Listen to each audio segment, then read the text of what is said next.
Olá família, tudo bem? Eu sou a Priscila Reis, aqui da PIB-BH. Estou aqui hoje para compartilhar com você o nosso devocional diário. Estou muito feliz por esse privilégio e eu gostaria de te incentivar a enviar esse áudio, esse vídeo para o máximo de pessoas que você conhece, para que eles também possam ser edificados através da palavra do Senhor nesse dia. Hoje nós vamos falar sobre 2ª Carta de Coríntios, capítulo 7. Esse é um dos capítulos mais intensos escritos por Paulo. Aqui ele trata de algo que todos nós já sentimos, que é a tristeza. Mas, diferentemente do que muitos pensam, a tristeza, no contexto certo, não deve ser considerado o fim, mas sim um caminho para o arrependimento, para o recomeço, para retomar aquilo que Deus quer fazer nas nossas vidas. Paulo havia escrito uma carta anterior aos Coríntios, uma carta dura, corretiva, que os confrontava por pecados e várias omissões. E ele fica apreensivo. Se eles não recebessem bem, poderia significar até mesmo o rompimento, de uma relação pastoral. Mas Tito, ao visitá-lo, traz boas notícias. E aí Paulo escreve, no versículo 9: Agora me alegro, não porque vocês ficaram tristes, mas porque a tristeza os levou ao arrependimento. Esse versículo é libertador. Paulo está nos ensinando que a dor espiritual pode ser instrumento de graça. A tristeza que vem de Deus não nos paralisa, não nos destrói, ela nos transforma. No versículo 10, nós vemos que a tristeza, segundo Deus, produz arrependimento para a salvação, da qual ninguém se arrepende, mas a tristeza do mundo produz morte. Aqui Paulo traça um contraste. A tristeza do mundo é a que foca na culpa, no medo, no dano à reputação.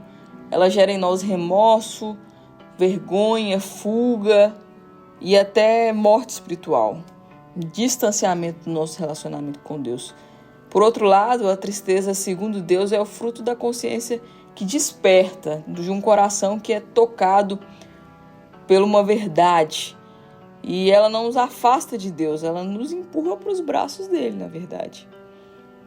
Nos versículos seguintes, Paulo descreve as evidências desse arrependimento verdadeiro. Vejam que esta tristeza, segundo Deus, produziu em vocês dedicação, desejo de se purificar, indignação, temor, saudade, zelo, disposição de punir o mal. Isso é arrependimento em ação. Não é só choro no culto, não é sentimento de culpa, é uma mudança de postura genuína, uma transformação visível, uma restauração de valores. E é isso que o Evangelho faz. Ele nos chama não apenas a sentir algo, mas realmente a viver algo. Paulo viu em Corinto uma igreja que chorou, refletiu, agiu, restaurou. E por isso ele se alegra, não pelo sofrimento, mas pelo fruto de uma vida que nasceu da tristeza. E no final do capítulo, Paulo fala da alegria que sentiu com o retorno de Tito. Ele diz que seu espírito foi revigorado, conforme nós lemos lá no versículo 13. E que tudo valeu a pena ao ver a mudança no coração dos irmãos. Paulo, que começou o capítulo super apreensivo, termina celebrando. E nós podemos nos perguntar por quê?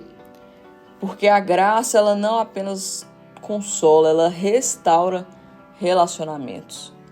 E eu gostaria de perguntar a você, nesse dia, como você reage ao confronto? Você se fecha em orgulho ou permite que o Espírito Santo use a tristeza para moldar o seu coração? Você já confundiu remorso com arrependimento? O remorso nos faz querer livrar-nos de alguma culpa. O arrependimento, por outro lado, nos faz querer nos livrar do pecado. Em terceiro lugar, você já foi instrumento de confronto com amor? Às vezes, como Paulo, Deus nos chama a sermos uma voz firme que ama o suficiente para não se calar. Nós precisamos refletir sobre isso hoje. Por isso eu queria te convidar a orar comigo. Feche seus olhos e diga: Senhor, muito obrigado porque o Senhor é um Deus que nos confronta com amor, Pai. Que o Senhor não permita que a tristeza nos destrua, nos paralise, nos bloqueie, mas que o Senhor a use para nos levar ao arrependimento, um arrependimento genuíno, Pai, de todo o nosso coração. Toca, Pai, no nosso coração onde for preciso. Nos corrige onde houver desvios e quando nós formos corrigidos, que nós tenhamos humildade para reconhecer, para desejar mudar, para entender qual é o caminho que nós devemos seguir, Senhor. E que quando nós formos chamados a corrigir, que a gente também faça com graça e temor, assim como o Senhor faz conosco. Que quando a gente se sentir triste, essa tristeza de fato possa gerar frutos na nossa vida. E que a tua alegria, Pai, volte a florescer em nós através desse processo, Jesus. Nos ajude, nos molde, nos direcione, Pai. Que nós possamos crescer em maturidade, em fé, em amor ao Senhor todos os dias da nossa vida.